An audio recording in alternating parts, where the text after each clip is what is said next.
Lucchesi, State Lands. Thank you. I want to thank the Department of Finance for their hard work and effort that they put into understanding the Commission's role in the prevention programs, while also reviewing the other elements of the state's oil spill prevention response and preparedness program. As Mr. Botello mentioned, there were three primary recommendations for the State Lands Commission in its audit report. The first one relating to an opportunity to strengthen oversight by requiring process safety management reviews.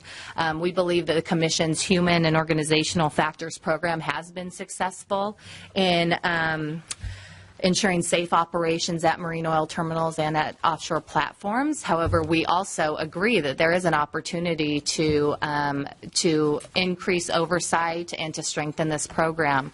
But to do so would need additional resources.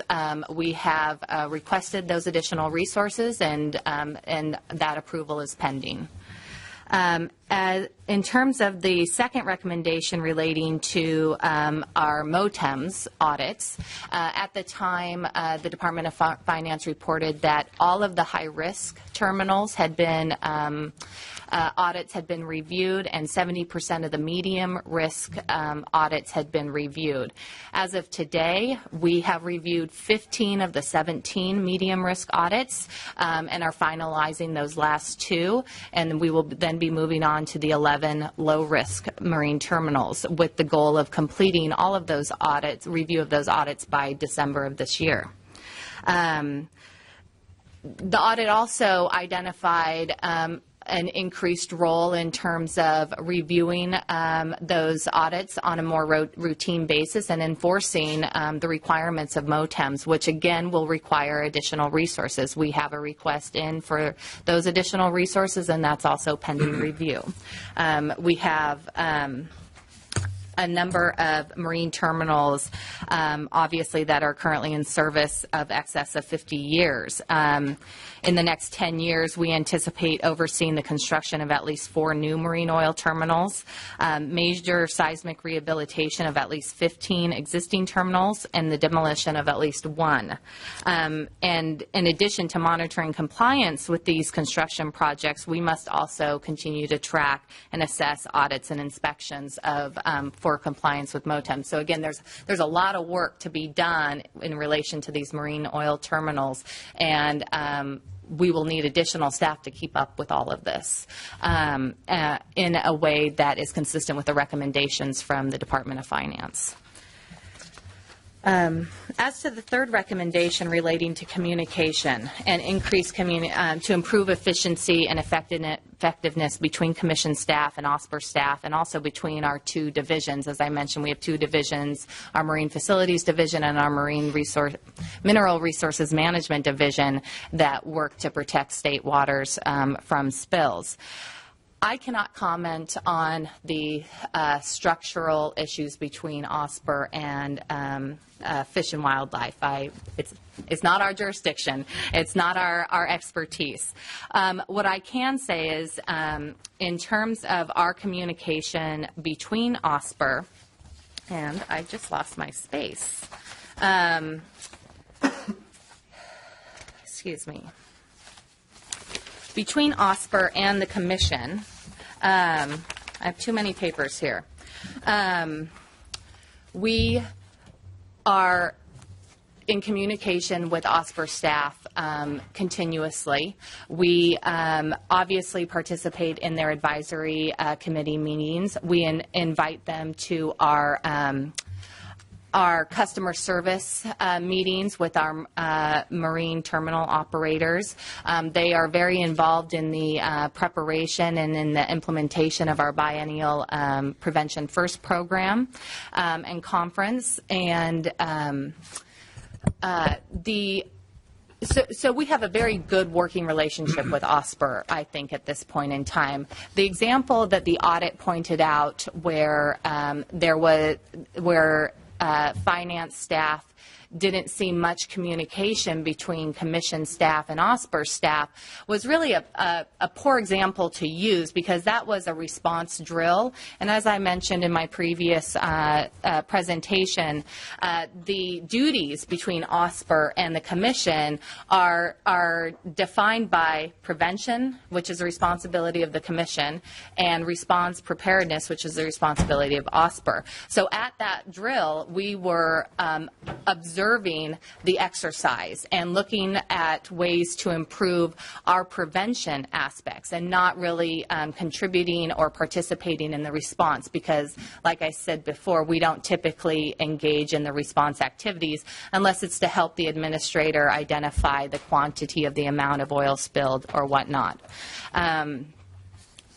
In terms of our own communication between our two divisions within the Commission, we meet those two divisions, along with executive staff and legal staff, meet once a week at the very least to discuss the current ongoings of the divisions, and specifically what's going on in oil spill prevention.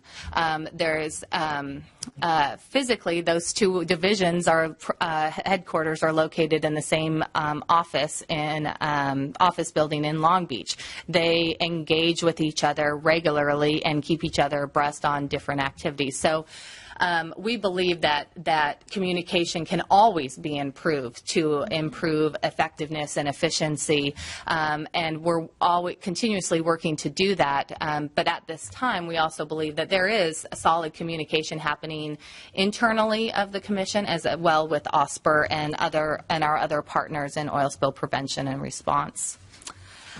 Well, the question with respect to the Commission and OSPR, the question that was raised is the potential for duplication of services. Yeah. So that was what I was. Yeah, and to be fair, would yes. ask you to respond to the conflict really between the other two agencies, but yeah. just ensuring that there's not duplication given the construct of the original act. Yeah, I don't believe there's duplication, because, again, there's two different mandates for each agency.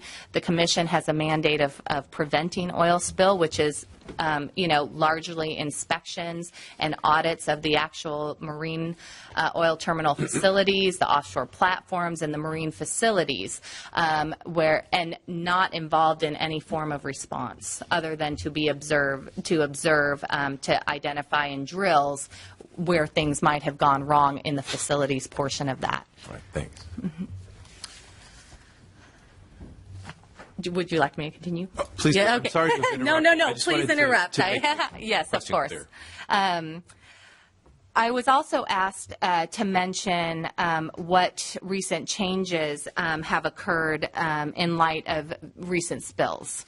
There have been recent changes to our prevention program in light of the Deepwater Horizon spill in the Gulf. Specifically, the issues leading to that spill have been addressed by our Mineral Resources Division, including development of enhanced blowout prevention equipment requirements for drilling and workover activities on state platforms, including independent third-party certification of the blowout prevention equipment. These additional blowout prevention equipment requirements have thus far been voluntarily adopted by all offshore lessees and are included along with many other additions in our new regulations that we're currently drafting to address this. All of the revisions reflect staff's experience with state water platforms, as well as lessons learned from other platform incidents both nationally and internationally.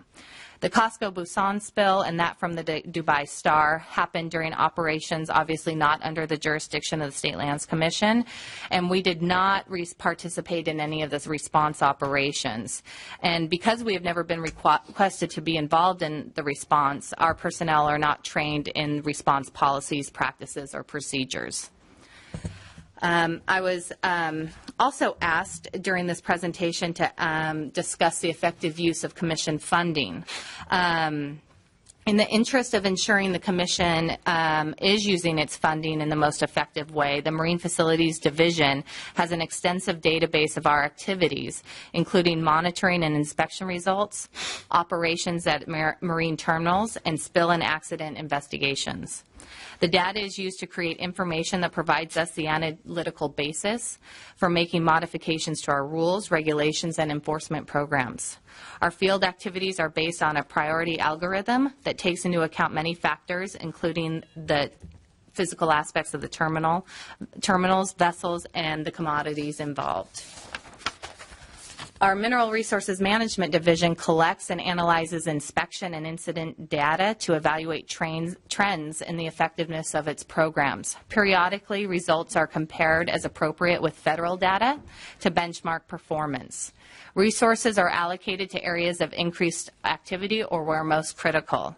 Staff uses a team approach to most of our programs that enhances the quality of oversight by incorporating greater experience and training resource and maximizes interagency cooperation, coordination, and consultation to ensure quality and efficiency of our program's execution.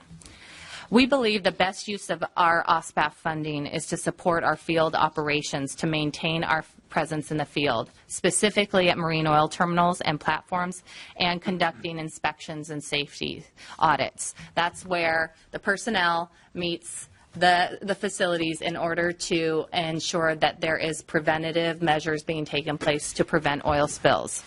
Any personnel reductions would be focused on our division staff based on programmatic relevance. This approach emphasizes, again, that having boots in the field is the most effective prevention mechanism. And as our chief in our Marine Facilities Division likes to say, who was basically our first chief when this program was developed in 1990, that no amount of response preparedness has ever prevented a drop of oil from spilling. So, thank you. I'm happy to answer any questions. Great, thank you.